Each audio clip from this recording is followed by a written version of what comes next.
Let's start with a scene most countries fear. A billion-dollar factory suddenly goes dark.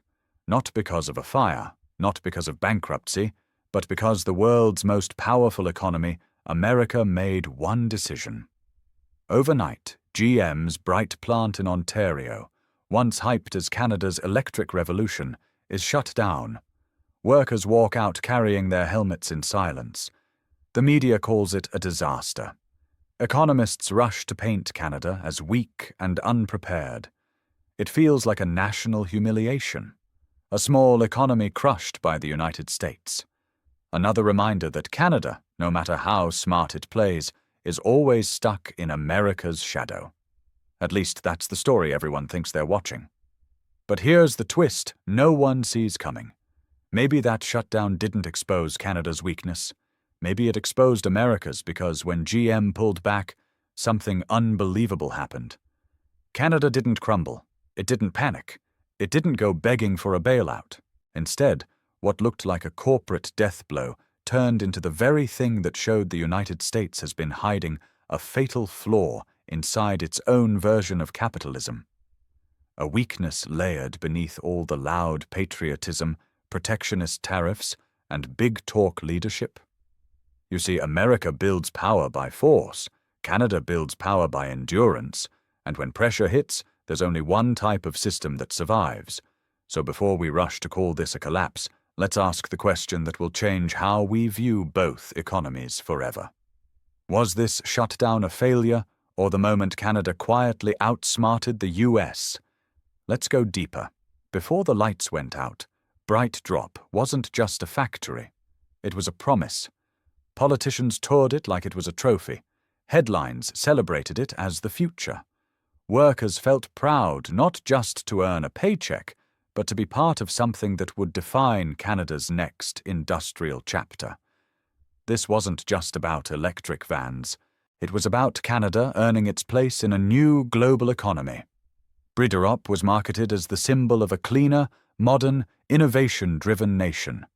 Electric fleets, cutting emissions, building thousands of jobs, transforming Ontario into a hub for next-generation vehicles. It was a story Canada wanted to believe, and one the media sold as proof that the future had finally arrived. A future where Canada wasn't just servicing American companies, but competing with them. But that image had one invisible flaw. The factory was Canadian. The workers were Canadian. The city was Canadian. Yet the power behind it belonged to someone else. One decision in Washington, one shift in US economic policy, one tariff change, and everything Canada celebrated could vanish overnight. Canada wasn't building an independent future. It was building a dream powered by an American switch. And the United States just showed how easy it is to turn that switch off. That's the illusion. Canada believed it was building strength. In reality, it was building dependence. Not because Canadians lacked talent, innovation, or resources, but because their biggest industrial hope was still tied to a system they didn't control. So, when GM shut down Brightrop, people thought Canada's weakness was exposed. But what if the real exposure was something else? What if the illusion shattered not for Canada, but for the country that believed it controlled the game? Because behind this shutdown is a truth the world rarely talks about. You can dominate the market and still destroy your own future. And America is about to prove it. The real collapse didn't start in Canada. It started in Washington with a decision designed to look patriotic, one that politicians proudly sold to the public as protecting American workers. The US slapped a heavy tariff on Canadian-made vehicles, including the very electric vans Briderop was building. It was framed as a job-saving move, a stand against foreign competition. But here's the truth. It wasn't about saving American industry. It was about winning a headline. Behind closed doors, GM executives already knew the consequences. The math was brutal. With the tariffs in place, every vehicle produced in Ontario would cost more to sell in the United States. Billions in projected losses, supply chain systems disrupted, investors panicking. Suddenly, the factory that was celebrated as the future became a financial liability overnight, not because Canada failed, but because US policy weaponized dependence. America calls it capitalism. But what do you call a system where one political speech can destroy thousands of jobs on both sides of the border? Where industries are sacrificed just to look tough in an election cycle? Where the short-term applause matters more than long-term stability? That decision didn't just shut down a plant. It exposed exactly how fragile America's industrial strategy really is. Not fragile because it's small, fragile because it's driven by politics, not planning. US capitalism works at full speed until someone in office wants votes. Then the brakes slam, and entire economies skid. And the environmental argument reinforces the strategy. Diverting water to another nation would disrupt fragile ecosystems, endanger fish populations, and destabilize watersheds that have evolved over millennia. Canada is not merely protecting its people, it is protecting the natural architecture of power itself. Contrast this with the United States. For Washington policymakers, the calculus is simpler. Water as a commodity, water as infrastructure, water as opportunity. But for Canada, the equation is different. And in this quiet refusal, we see a principle that many overlook. In a world defined by scarcity, holding resources is the ultimate defense. The U may see opportunity. Canada sees the cost of surrender. And this is where the deeper game begins. What appears as a simple disagreement over water is in reality a test of foresight, restraint, and strategic vision.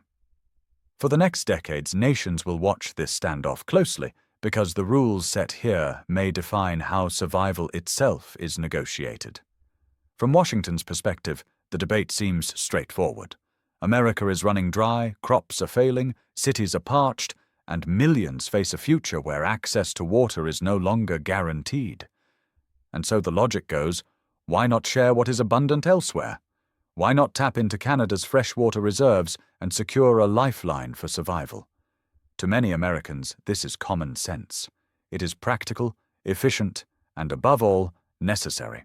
Policy groups in Washington have already begun studying the logistics, massive infrastructure projects, sprawling networks of pipelines, mega reservoirs capable of moving water hundreds, even thousands of miles.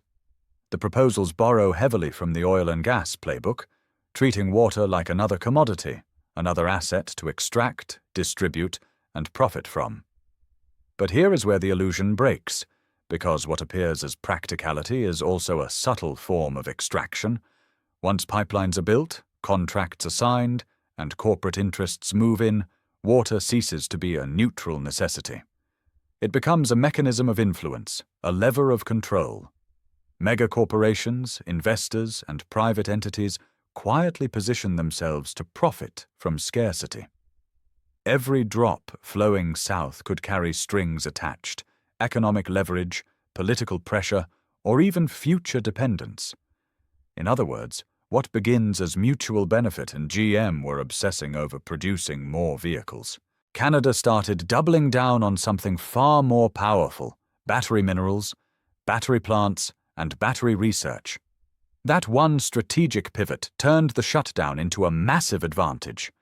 Instead of competing in a crowded market of cheap EV manufacturing, Canada began building something fewer countries can pull off: the entire supply chain, not just the vehicle, but the critical minerals, the processing, the technology, and the intellectual property behind it. So while America fought over who makes the most electric vans, Canada started asking a more valuable question: who will control what every electric vehicle in the world needs? That's not recovery, that's strategy.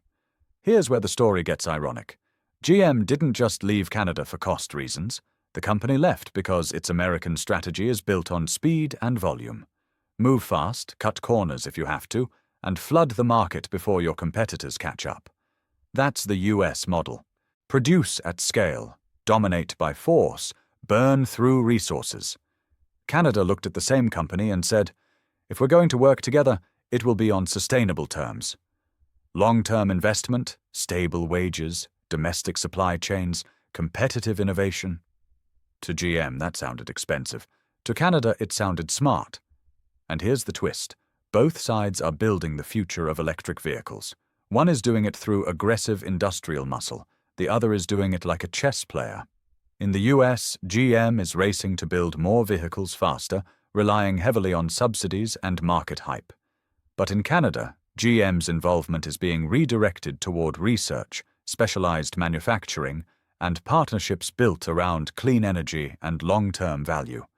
Two countries, one company, two totally different outcomes. One is chasing the future, the other is building it.